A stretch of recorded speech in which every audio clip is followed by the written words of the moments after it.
Hello, আসসালামু আলাইকুম। Welcome back Angels Kitchen. তো আজ খুবই মজার একটি রেসিপি নিয়ে চলে আসলাম। আর এই রান্নাটা আমার আম্মু করে থাকে।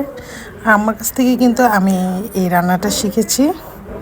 তো এখানে খেসারির ডাল আমি ভিজিয়ে বেটে নিয়েছি 1 কাপ।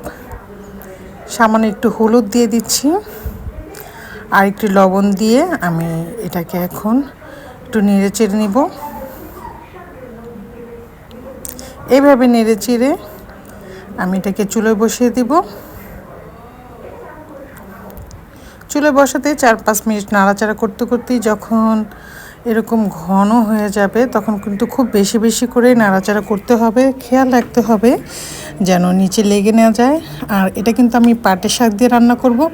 তোমরা কে কে এটা খেতে পছন্দ করো? আর এটা কিন্তু তিতা পাটের শাকের সাথে খেতে দারুণ মজা লাগে। একটা পাটের শাক পাওয়া যায়, সেটা একটু তিতা থাকে না, একটু মিষ্টি থাকে। আর এটা হচ্ছে তিতাটা আমরা ডালটা দিয়ে রান্না করি তখন এই তিতা শাকটা দিয়ে রান্না করি। তো এখানে আমি 1 মুঠো শাক দিয়ে দিচ্ছি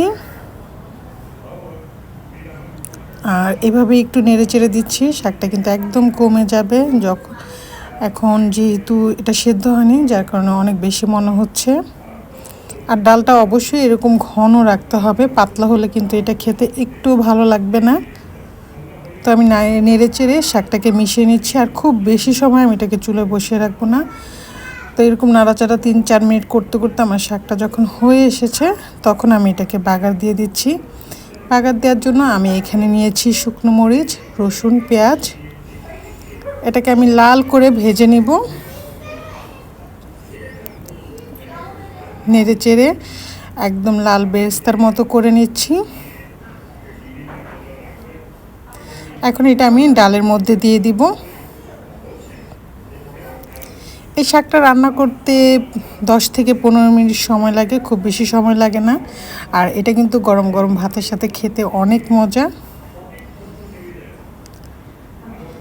তো বাগার দেওয়ার পরে আমি সেই বাগারের পেঁয়াজ, রসুন আর মরিচটাকে খুব ভালো করে মিশিয়ে নিচ্ছি। আর আমি এখনই পরিবেশন করে তোমাদেরকে দেখিয়ে দিচ্ছি। তো দেখতেই পাচ্ছ পাট ডাল রান্না আমার শেষ। আর আমার আজকের রেসিপিটা ভালো লেগে থাকলে অবশ্যই একটি লাইক, কমেন্ট, শেয়ার করো। আল্লাহ হাফিজ।